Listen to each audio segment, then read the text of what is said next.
விண்மீன் கதைகளுக்கு மீண்டும் வரவேற்கிறேன். கடந்த முறை மன்னர் யூனானும் அவரது அமைச்சரும் ஒரு சுவாரஸ்ய உரையாடலில் இருந்தனர். அவசர முடிவுகளை தவிர்க்க மன்னர் விரும்ப அமைச்சரோ சிந்துபாத் அரசனின் கதையை சொல்லத் தொடங்கினார். அந்த கதையில் என்ன மர்மங்கள் காத்திருக்கின்றன? வாருங்கள், சிந்துபாத்தின் சாகச உலகிற்குள் நாமும் பயணிப்போம்.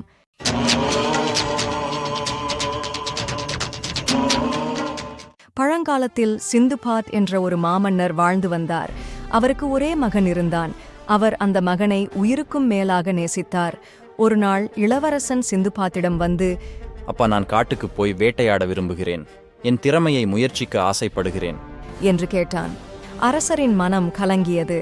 அந்த காடு சாதாரண இடமல்ல, கொடிய மிருகங்கள் உலவும் ஆபத்து நிறைந்த இடம். என் மகனுக்கு ஏதாவது ஆகிவிட்டால் என்று அவர் பயந்தார்.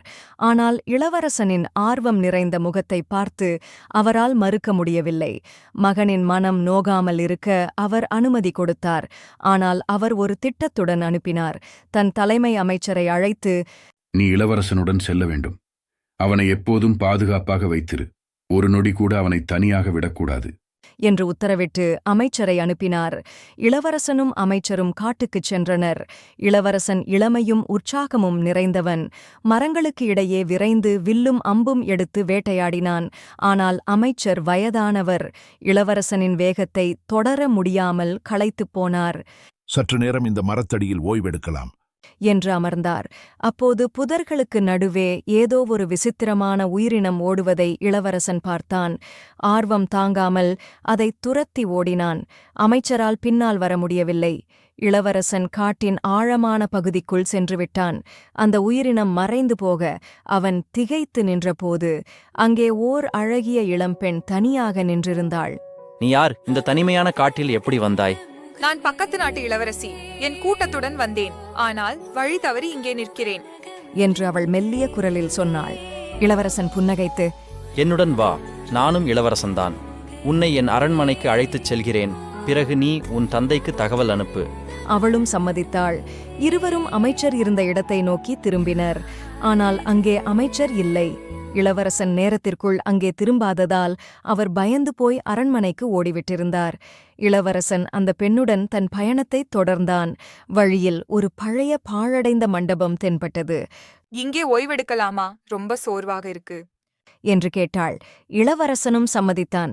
பிறகு அவள் மண்டபத்தை சுற்றி பார்க்க விரும்புவதாகச் சொல்லி மண்டபத்திற்குள் நுழைந்தாள். சற்று நேரத்தில் இளவரசனும் அவளை தேடி உள்ளே சென்றான். ஆனால் அங்கே ஒரு பயங்கரமான காட்சி காத்திருந்தது. அவள் ஒரு பெரிய பூதமாக மாறி நின்றாள். சிறிய பூதங்கள் அவளை சூழ்ந்து, அம்மா, சாப்பிட என்ன கொண்டு வந்திருக்கீங்க என்று கேட்டன. குழந்தைகளே, ஒரு அழகிய இளைஞனை கொண்டு வந்திருக்கிறேன். உங்கள் பசியை தீருங்கள் என்று சொல்லி அந்த பூதம் சிரித்தது. அதைக் கேட்டதும் இளவரசனுக்கு இதயம் படபடத்தது. சத்தமில்லாமல் வெளியே வந்து குதிரையில் ஏறி அரண்மனைக்கு விரைந்தான். பயத்துடன் தன் தந்தையிடம் எல்லாவற்றையும் சொன்னான். சிந்துபாத் மிகவும் கோபப்பட்டு, அமைச்சர் என் உத்தரவை மீறி உன்னை ஆபத்தில் விட்டுவிட்டார் என்று சொல்லி அமைச்சருக்கு மரண தண்டனை விதித்து அதை உடனே நிறைவேற்றினார். இவ்வாறு கதையை நிறுத்தி மன்னர் யூனான் தன் அமைச்சரிடம், துறவி துபானை ஏன் சந்தேகிக்கிறாய்? அரசே, துபான் மருந்து கொடுக்காமல், மருத்துவம் செய்யாமல், மந்திர சக்தியால் உங்கள் நோயை குணப்படுத்தினார். அந்த சக்தியால் உங்களை பலவீனப்படுத்தவோ உயிரை பறிக்கவோ கூட முடியும். மந்திர சக்தி படைத்தவர்களிடம் நாம் எப்போதும் பயந்துதான் வாழ வேண்டும். மன்னரை பார்த்து மற்றவர்கள் பயப்படலாமே தவிர மன்னரே பயப்படக்கூடிய ஒரு ஆள் இருப்பது சரியா என்று கேட்டார். யூனான் குழம்பினார்.